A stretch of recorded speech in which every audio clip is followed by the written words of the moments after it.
Hey guys, Brian here, and today we are going to take a look at a gaming and productivity PC for any of you who are looking to game at high refresh 1080p or over 100 FPS in 1440p while using the high graphical settings. Now, this is for the majority of the games. Some games might be higher, some games might be lower, of course, and this system will be great for streaming as well as content creation for those of you guys who want to venture down that road as well. And you are also going to get that for just about $1,000.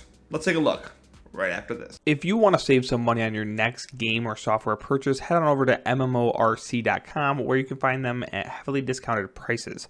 As of right now, you can find Windows 10 Pro keys for just over $15, and if you use my discount code CNT35 at checkout, you'll also save yourself an additional 35% off. For more information, check out the description box below.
Alright, so if you were impressed with those results, stay tuned because we're going to be going over all of the parts I used for the system and why. Also, if you're searching for the links to the parts that we used, that the ones I go over in just a moment, or you need a step-by-step guide on how to build a PC, check out the description box below. I will leave links to all the parts we used as well as my guide on how to build your very first PC down there. And just so you know, it does not matter if you decide to choose a little bit different parts. The guide is going to walk you step by step exactly how to assemble your system, regardless of even if you have a little bit different of parts. So starting off with the CPU, we use the Ryzen 5 3600. It's a 6-core, 12-thread monster of a CPU that is absolutely perfect for gaming, streaming, as well as content creation in general. It has amazing single and multi-core performance, and honestly, it should last you several years. In fact, you will likely just want to replace it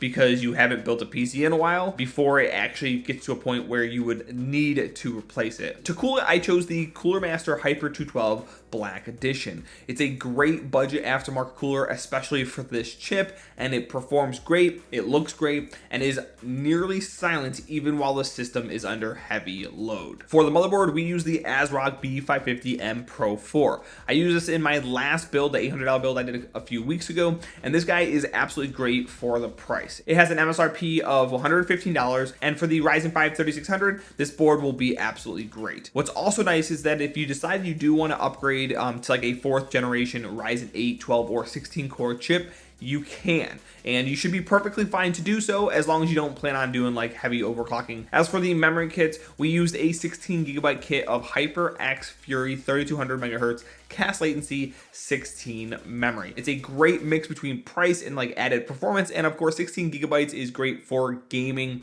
and I would say it's decent for content creation. Now, if you wanted to get into motion graphics or add like nice fancy motion graphics to your videos, and you're going to be using like programs like After Effects or DaVinci Resolve's Fusion, you will want to grab more memory. 16GB is just not going to cut it for doing stuff in After Effects or Fusion. Just those two programs like a lot of memory, and by getting more memory for those programs, your workflow will be absolutely a lot smoother. So if you're going to get into like Fusion or After Effects, make sure you're getting an upgraded memory kit as well. For storage, we went with the Inland Premium 512GB M.2 drive and a Seagate 2TB hard drive. The Inland M.2 drive is going to be perfect for your OS, all of your programs, and then some of your favorite games, while the Seagate 2TB hard drive is going to be great for extra large games such as like Warzone, as well as any extra storage you may need for, documents, videos, music, whatever it might be. If you need to save money to start, getting the 2TB drive later is going to be perfectly acceptable, and it will save you about $55 off the bat. For the graphics card, we went with the Founders Edition of the RTX 2060. This is a great card for around the $300 price mark, and has that sweet Turing NVENC encoder that will make streaming with this thing an absolute breeze. Oh, and I almost forgot to mention that this guy will also power awesome frame rates at both 1080p and 1440p, so you should have no issues playing your favorite games at either resolution. Now for the case, I went with my absolute favorite MATX enclosure as of right now, and that is the Dark Flash DLM21. I personally didn't get the mesh version, but I highly recommend you grab that one for the extra airflow that it will provide you. Overall, this case is like an excellent case. It has a pretty good airflow. It has decent cable management, and then the aesthetics on it I think are just absolutely awesome. The one major downside with this case is that it doesn't include any fans, so for that I actually included 3 120mm Arctic P12 PWM fans. I got them in white to match the color of the case that I got, so I got a white DLM21, so I got the white fans to match it, and these fans are pretty quiet and they move quite a bit of air. They also have Arctic's killer 10-year warranty, are super affordable, and just $10 per fan. Plus they do look pretty nice as well. For the final component of the build, we used a Seasonic M12-2 620 watts 80 plus bronze fully modular power supply. Seeing as power supplies are scarce as of right now, I will have an alternative to this that will work just as good in the parts list. Overall though, for this build, what you are searching for, so what you actually want to grab, so if the one that I provide is not in stock, what you're looking for, or maybe it's not in stock in your country or something, what you are looking for is a good quality 80 plus bronze or better 550 watt or larger power supply. I will have a link to the power supply tier list that's on Linus Tech Tips forums in the description box below, and I would definitely suggest you checking it out and then try to stay in tier B when you can.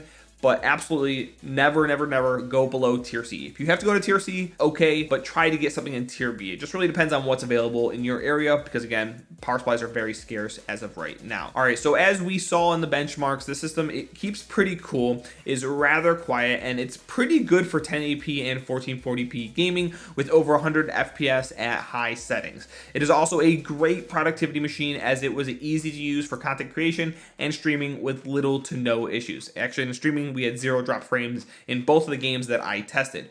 which is awesome. But I did have one thing I wanted to chat about really quick with you guys, and it was in regards to RGB. I know a lot of people like RGB, but I chose to not include any RGB basically in this system. If you like RGB, the 3 fans from Arctic can easily be replaced with a 3 RGB fan kit, and it's just like, it'll probably be like a $5 to $6 premium. The same will go for your RAM kit, and the same is going to also go for your cooler. So there is a Hyper 212 Black Edition that is like RGB, the RGB edition for that. So there are alternatives for that if you want the RGB. I will have links to all of this in the description box below. So if RGB is what you want, I'll make sure that I like highlight it down there so you can know which ones to get instead. Overall, I was actually super happy with how the system turned out. I had meant to purchase the actual mesh version of the DLM21 for the extra airflow, but I accidentally purchased the non-mesh version. And at that time, like at first, I was seriously worried that it would get suffocated a little bit because of the lack of ventilation, because there's like a strip of ventilation that's on the backside of the case. But to my surprise, after doing all the tests that we did here today, I didn't really see any issues, and I was very happy with the results. The graphics card did get a little bit hotter than I would have liked. It got into the 80s. I think 84 was the max for the 2060,